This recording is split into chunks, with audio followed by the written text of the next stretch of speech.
Bismillahirrahmanirrahim. Assalamualaikum warahmatullahi wabarakatuh. Perkenalkan, nama saya Fahri Ahmad, mahasiswa Politeknik ATI Makassar, jurusan Teknik Manufaktur Industri Agro, dengan nomor stambuk 18 TMA 321. Pada kali ini saya akan membahas materi tentang besaran pokok dan besaran turunan. Besaran dan satuan. Dalam dunia fisika kita mengukur setiap besaran dalam satuannya masing-masing dengan cara membandingkan besaran tersebut dengan suatu standar untuk memahami maksud kalimat tersebut. Sedangkan satuan adalah nama atau istilah yang diberikan untuk mengukur besaran tersebut. Sebagai contoh, sekon, S untuk waktu. Setiap besaran dalam fisika memiliki satuannya masing-masing. Berdasarkan satuan inilah besaran dapat dikelompokkan dalam dua bagian. Yang pertama, besaran pokok.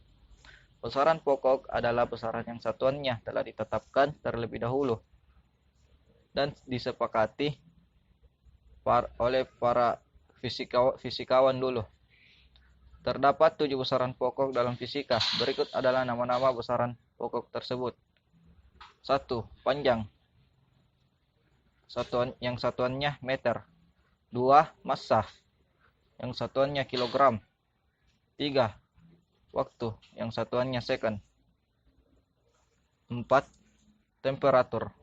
Yang satuannya Kelvin. 5. Kuat arus. Yang satuannya ampere. 6. Intensitas. Yang satuannya kandela. 7. Jumlah zat. Yang satuannya mol. Yang kedua, besaran turunan. Besaran turunan adalah besaran yang satuannya diturunkan dari besaran-besaran pokok penyusunnya. Besaran turunan jumlahnya sangat banyak. Berikut beberapa contohnya. Pertama, luas diturunkan dari besaran panjang, yaitu panjang dikali panjang. Yang kedua, kecepatan diturunkan dari besaran panjang dan waktu, yaitu panjang per jarak dibagi waktu. 3. Percepatan diturunkan dari besaran panjang dan waktu, yaitu jarak per panjang dibagi dengan waktu pangkat 2. 4. Massa jenis diturunkan dari besaran massa dan panjang, yaitu massa dibagi dengan panjang pangkat 3. 5. Gaya diturunkan dari besaran massa, panjang, dan waktu, yaitu massa dikali panjang dibagi waktu pangkat 2. 6. Tekanan diturunkan dari besaran massa, panjang, dan besaran dan waktu, yaitu massa dibagi dengan massa dikali waktu pangkat 2.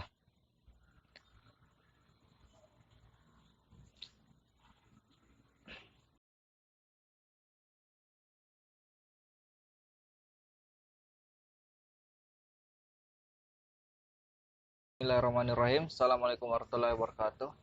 Perkenalkan, nama saya Fahri Ahmad, mahasiswa Politeknik ATI Makassar, jurusan Teknik Manufaktur Industri Agro, dengan nomor stambuk 18 TMA 321. Pada kali ini saya akan membahas materi tentang dimensi. Dimensi suatu besaran merupakan cara besaran tersebut disusun dari besaran-besaran pokok, karena semua besaran turunan bisa dinyatakan dalam bentuk susunan besaran pokok. Maka dimensi besaran turunan bisa disusun dari dimensi besaran pokok. Besaran yang identik memiliki dimensi yang sama, seperti lebar, panjang, dan tinggi. Konstanta tidak memiliki dimensi. Besaran pokok dan dimensi dapat dilihat dari tabel berikut.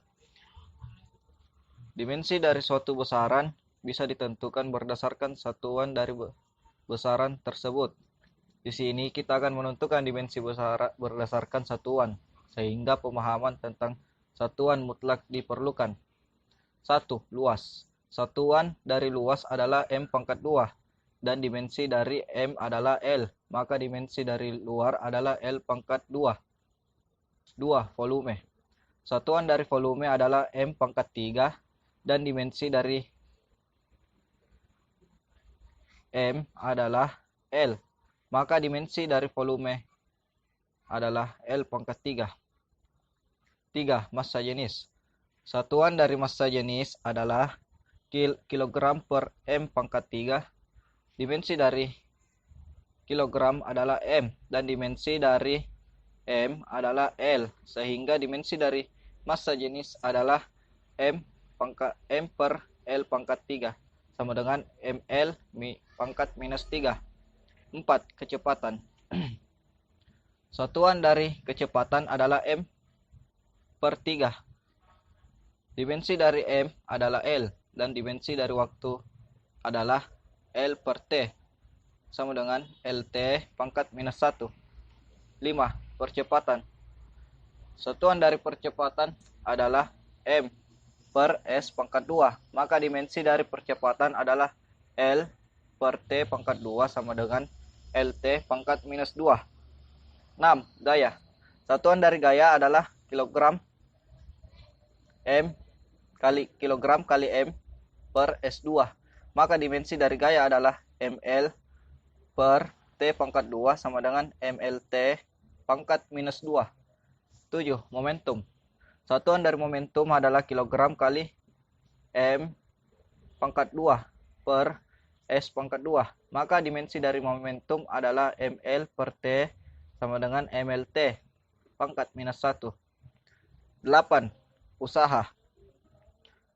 Satuan dari usaha adalah kilogram kali M pangkat 2 per S pangkat 2. Maka dimensi dari usaha adalah ml pangkat 2 per T pangkat 2 sama dengan ml pangkat 2 T pangkat minus 2. 9. Daya. Satuan dari daya adalah kilogram kali M pangkat 2 per S pangkat 3. Maka dimensi dari daya adalah ml pangkat 2 per T pangkat 3 sama dengan ml pangkat 2 T pangkat minus 2. 10. Berat. Satuan dari berat adalah kilogram kali meter per S pangkat 2. Maka dimensi dari berat adalah ml per T pangkat 2 sama dengan mlt pangkat minus 2.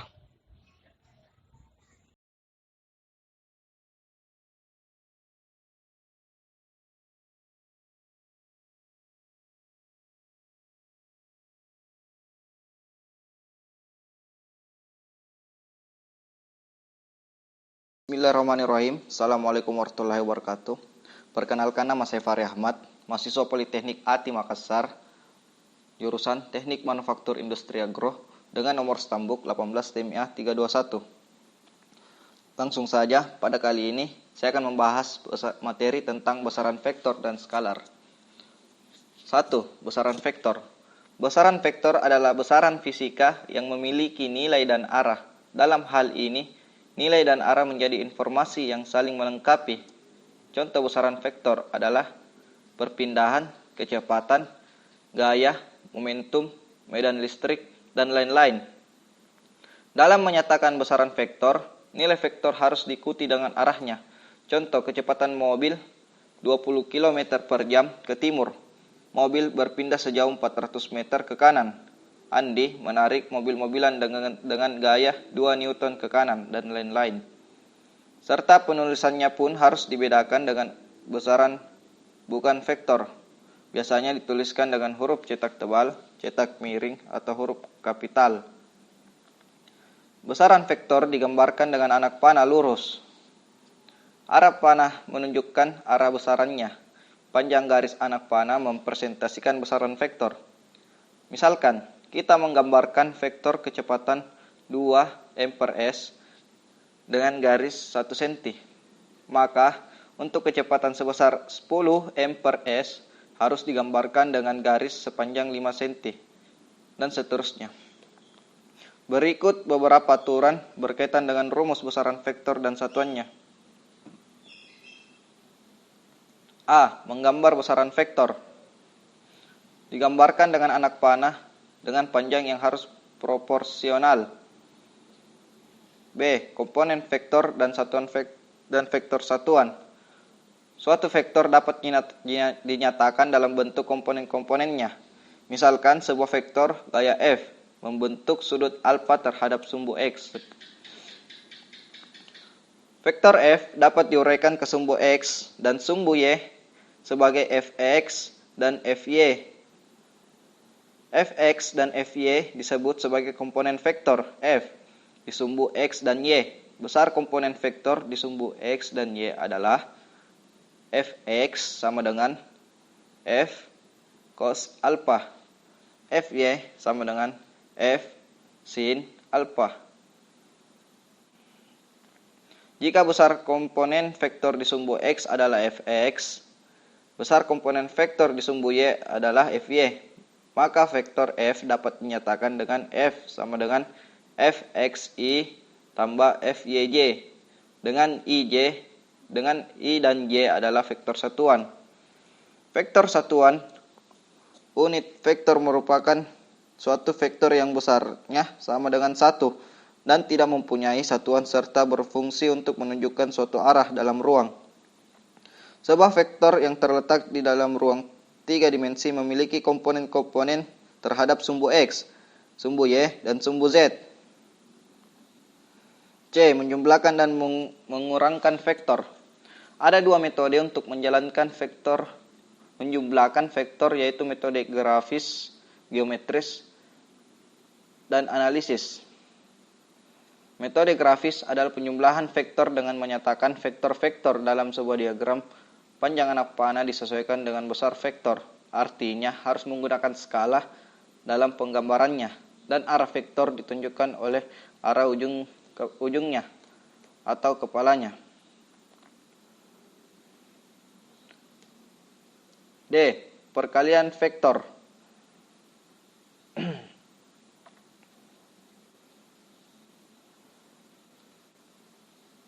Satu, perkalian dengan konstanta jika A sama dengan X1i tambah Y1j tambah Z1k, maka B kali A sama dengan BX1i tambah BY1j tambah BZ1k.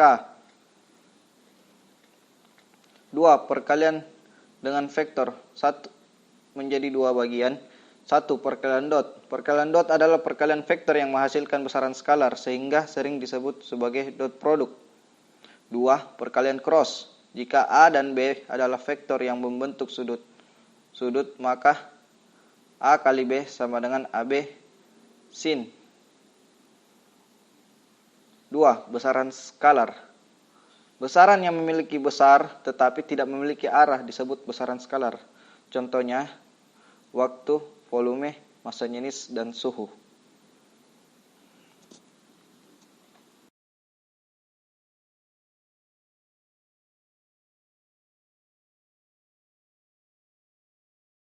Bismillahirrahmanirrahim. Assalamualaikum warahmatullahi wabarakatuh. Perkenalkan, nama saya Fahri Ahmad, mahasiswa Politeknik ATI Makassar, jurusan Teknik Manufaktur Industri Agro dengan nomor stambuk 18 TMIA 321. Pada kesempatan kali ini saya akan membahas materi tentang GLB dan GLBB.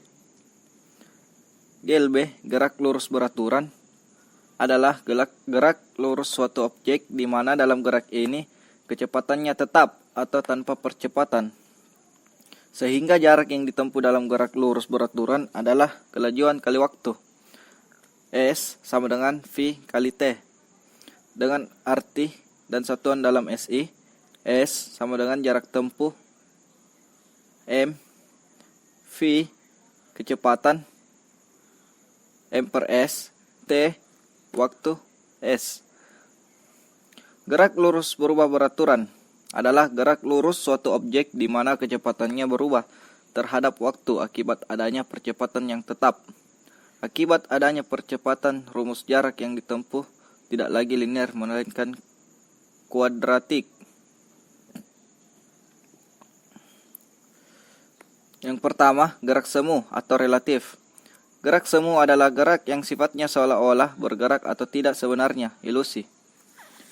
Contoh, benda-benda yang ada di luar mobil kita seolah bergerak padahal kendaraanlah yang bergerak. Bumi berputar pada porosnya terhadap matahari, namun sekonyong-konyong kita melihat matahari bergerak dari timur ke barat. 2. Gerak ganda gerak. Gerak ganda adalah gerak yang terjadi secara bersamaan terhadap benda-benda yang ada di sekitarnya. Contoh, seorang bocah kecil yang kurus dan dekil melempar puntung rokok dari atas kereta saat berjalan di atap KRL tersebut, maka terjadi gerak puntung rokok terhadap 3 benda di sekitarnya, yaitu gerak terhadap kereta KRL, gerak terhadap bocah kecil yang kurus dan dekil, gerak terhadap tanah dan bumi. 3. Gerak lurus adalah gerak pada suatu benda melalui lintasan garis lurus. Contohnya seperti gerak rotasi bumi, gerak jatuh buah apel, dan lain sebagainya. Gerak lurus dapat kita bagi lagi menjadi beberapa jenis, yaitu A. Gerak lurus beraturan GLB adalah gerak suatu benda yang lurus beraturan dengan kecepatan yang tetap dan stabil. Misal, kereta melaju dengan kecepatan yang sama di jalur rel yang lurus. Mobil di jalan tol dengan kecepatan tetap stabil di dalam perjalanannya. B. Gerak lurus berubah beraturan adalah gerak suatu benda tidak beraturan dengan kecepatan yang berubah dari waktu ke waktu. Misalnya gerak jatuhnya tetesan air hujan ke atap ke lantai, dari atap ke lantai. Mobil yang bergerak di jalan lurus mulai dari berhenti.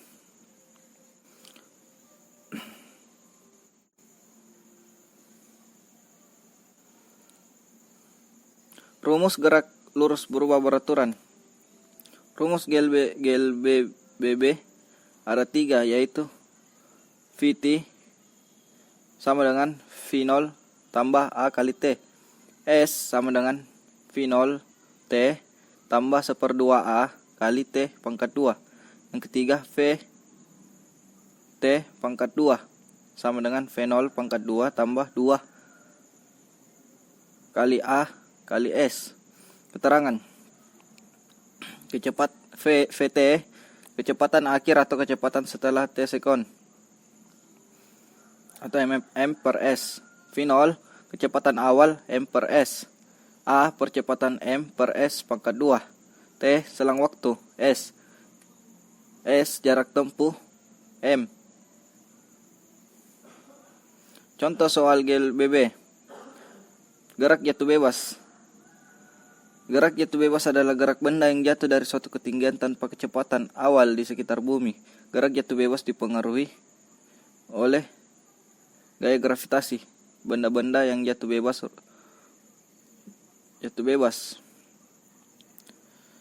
Yang kedua, gerak vertikal ke bawah. Gerak vertikal ke bawah adalah gerak suatu benda yang dilemparkan vertikal ke bawah dengan kecepatan awal dan dipengaruhi oleh rumus percepatan. 3. Gerak vertikal ke atas. Gerak vertikal ke atas adalah gerak suatu benda yang dilempar vertikal ke atas dengan kecepatan awal tertentu dan percepatan G saat kembali turun. Sekian dari saya, maaf bila ada salah kata. Assalamualaikum warahmatullahi wabarakatuh.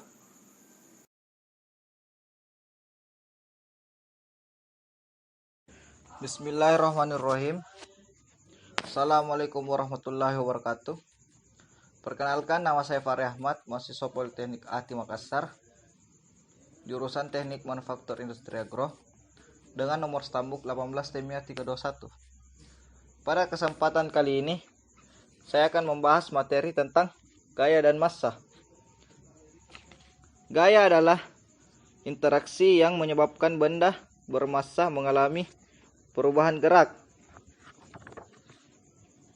baik dalam bentuk arah maupun konstruksi geometris.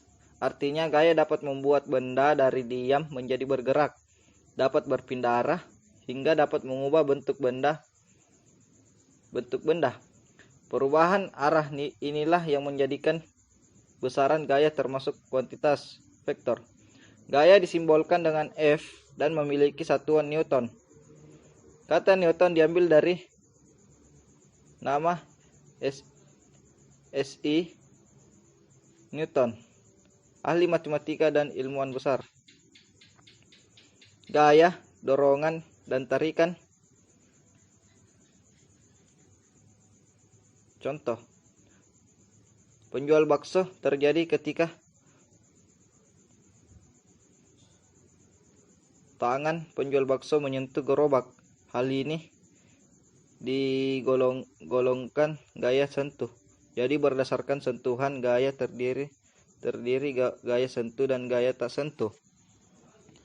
Gaya tak sentuh memungkinkan tidak terjadi sentuhan benda, namun terjadi interaksi yang menyebabkan terjadinya akibat gaya. Misalnya, gaya gravitasi membuat apel jatuh dari pohon, dan gaya magnet membuat besi tertarik dengan magnet. Jenis-jenis gaya. 1. Gaya otot. 2. Gaya magnet. 3. Gaya gesek. 4. Gaya mesin. 5. Gaya listrik. 6. Gaya pegas. 7. Gaya gravitasi. Rumus: F sama dengan M kali A, yang dimana F sama dengan gaya, M sama dengan massa, A sama dengan percepatan. B. Massa adalah konsep yang mengidentifikasi bahwa besaran fisik yang memungkinkan kita menunjukkan jumlah materi yang terkandung dalam benda. Dalam sistem internasional satuannya adalah kilogram. Juga massa adalah istilah ilmiah yang digunakan untuk menggambarkan kerapatan dan jenis atom pada objek tertentu. Sehubungan dengan besaran fisik, konsep massa berasal dari kombinasi dua hukum gravitasi universal dan hukum kedua Newton. Menurut gravitasi universal, tarikan antara dua benda sebanding dengan produk dari dua konstanta, atau didefinisikan sebagai massa gravitasi. Untuk alasan itu dapat dikatakan bahwa massa gravitasi merupakan sifat materi berkat dua benda yang berhasil saling menarik satu sama lain. Sekian dari saya, maaf bila ada salah kata. Assalamualaikum warahmatullahi wabarakatuh.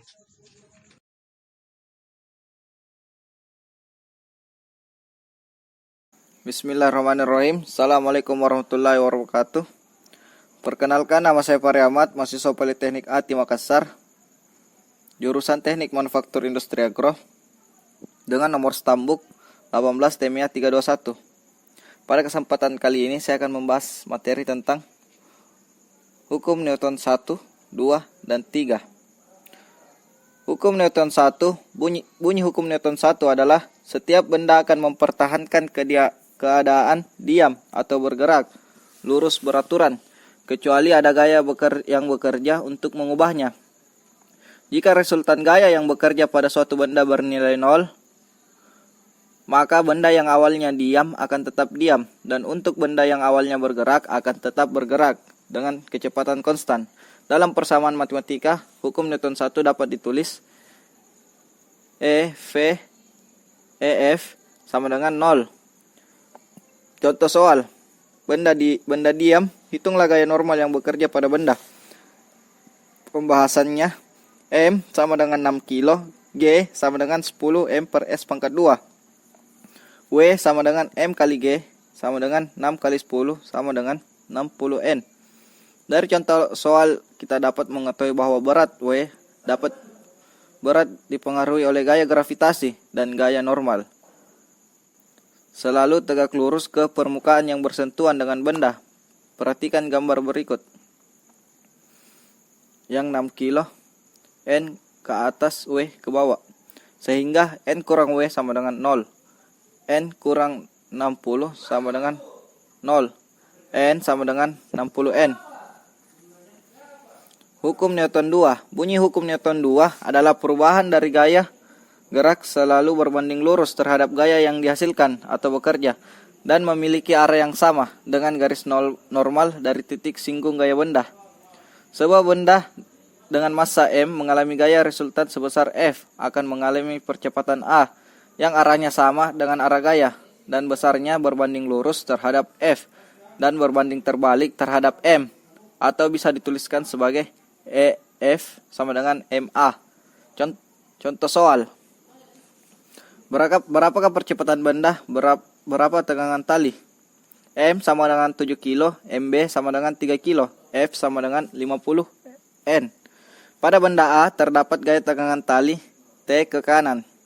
Karena EF sama dengan MA, T sama dengan 7 kali A persamaan 1. Pada benda B terdapat gaya tegangan tali T ke kiri dan F sama dengan 50 N ke kanan. Sehingga 50 kurang T sama dengan 3 kali A persamaan kedua. Dari persamaan 1 dan 2 kita eliminasi untuk mendapatkan nilai A. T sama dengan 7A, 50 kurang T sama dengan 3A. 50 sama dengan 10A. A sama dengan 5M per S pangkat 2. Selanjutnya substitusi nilai ke salah satu persamaan untuk mendapatkan nilai T. T sama dengan 7A sama dengan 7 kali 5 sama dengan 35N. Jadi percepatan benda sebesar 5M per S pangkat 2 dengan tegangan tali sebesar 35N. Hukum Newton 3. Bunyi hukum Newton 3 adalah untuk setiap aksi selalu ada reaksi yang sama besar dan berlawanan arah atau gaya dari dua benda pada satu sama lain. Selalu sama besar dan berlawanan arah. Gaya aksi dan reaksi dari dua benda memiliki besar yang sama dengan arah berkebalikan dan segaris. Dalam persamaan matematika, hukum Newton 3 dapat ditulis F aksi sama dengan minus F reaksi. Contoh soal, jika benda ini diam, carilah besar dan arah gaya gesek. Pembahasan, MA sama dengan 4 kilo, MB sama dengan 5 kilo, WA sama dengan M kali G sama dengan 4 kali 10 sama dengan 40 N. WB sama dengan M kali G sama dengan 5 kali 10 sama dengan 50 N. Pada contoh soal, kita anggap katrolnya licin, maka katrolnya tidak bergerak dan tali tidak bergesekan dengan katrol sehingga tegangan tali dianggap sama T. Asumsikan gaya gesek F ke kiri. Perhatikan gambar berikut. Benda A, E, F sama dengan 0. WA kurang T sama dengan 0. 40 kurang T sama dengan 0. T sama dengan 40 N. Benda B, EF sama dengan 0. T kurang WB kali sin 37 kurang F sama dengan 0. 40 kurang 50 kali 3 per 5 kurang F sama dengan 0. 40 kurang 30 kurang F sama dengan 0. 10 kurang F sama dengan 0. F sama dengan 10 N. F bernilai positif, maka asumsi gaya gesek ke kiri benar. Jadi gaya gesek benda sebesar 10 N ke kiri. Sekian dari saya, maaf bila ada salah kata. Assalamualaikum warahmatullahi wabarakatuh.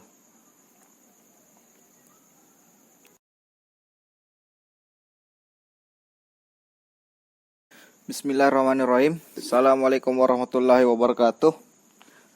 Perkenalkan, nama saya Fahri Ahmad, mahasiswa Politeknik ATI Makassar, jurusan Teknik Manufaktur Industri Agro dengan nomor stambuk 18 TMIA 321.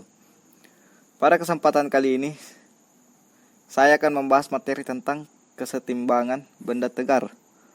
Pengertian kesetimbangan benda tegar. Kesetimbangan benda tegar merupakan istilah dalam dunia fisika yang digunakan untuk menyatakan kondisi di mana momen benda sama dengan 0. Untuk lebih lanjut, pengertian kesetimbangan benda tegar atau biasa disebut torsi terhadap sumbu yang disebabkan oleh gaya adalah ukuran dari keefektifan gaya tersebut dalam menghasilkan putaran atau rotasi mengelilingi sumbu tersebut. Rumus kesetimbangan benda tegar. Rumus dan persamaan matematis kesetimbangan benda tegar atau torsi biasa dituliskan sebagai berikut. Torsi sama dengan R kali F kali sin sudut. Keterangan T sama dengan torsi, R sama dengan jarak radial dari sumbu ke titik tangkap gaya, sudut sama dengan sudut lancip antara garis-garis R dan F. Syarat kesetimbangan benda tegar. Suatu sistem dapat mengalami keadaan kesetimbangan jika memenuhi syarat seperti berikut. Jumlah vektor dari semua gaya yang bekerja pada benda harus 0. E, F, X sama dengan 0 dan E, F, Y sama dengan 0. Yang kedua, ambillah sumbu tegak lurus terhadap bidang dari gaya-gaya sebidang. Ambillah suatu acuan di mana jika torsi yang menyebabkan putaran searah bernilai positif dan torsi yang menyebabkan putaran berlawanan arah jarum jam adalah negatif. E, torsi sama dengan 0. Jenis-jenis kesetimbangan benda tegar. Kesetimbangan benda tegar secara kondisi objeknya dapat dibagi menjadi beberapa jenis, antara lain 1. Kesetimbangan stabil, di mana kesetimbangan stabil adalah kesetimbangan di mana jika suatu benda dipengaruhi gaya, maka benda tersebut akan kembali pada posisi semula. Contoh, suatu kelereng yang ada pada wajan masak.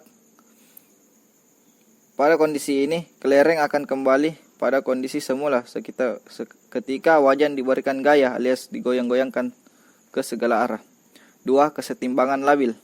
Kesetimbangan labil adalah kesetimbangan yang dialami benda yang mana jika diberikan sedikit saja gangguan atau gaya benda tersebut akan berpindah dan tidak dapat kembali ke posisi semula. Contoh, suatu kelereng yang ada pada wajan masak akan tetapi wajan masaknya diletakkan terbalik. Pada kondisi ini, kelereng akan jatuh atau berpindah jika ada sedikit saja gangguan pada wajan masak. Yang ketiga, kesetimbangan indiferen. Kesetimbangan indiferen atau netral adalah kesetimbangan yang mana jika suatu benda diberikan gangguan, maka titik berat benda tidak mengalami perubahan. Contoh, kelereng yang diletakkan pada suatu lantai yang datar. Di keadaan ini, kelereng yang diberikan gangguan tidak akan berubah titik beratnya. Titik berat kelereng tersebut akan selalu berada di pusat kelereng tersebut. Kesetimbangan benda tegar dalam kehidupan sehari-hari.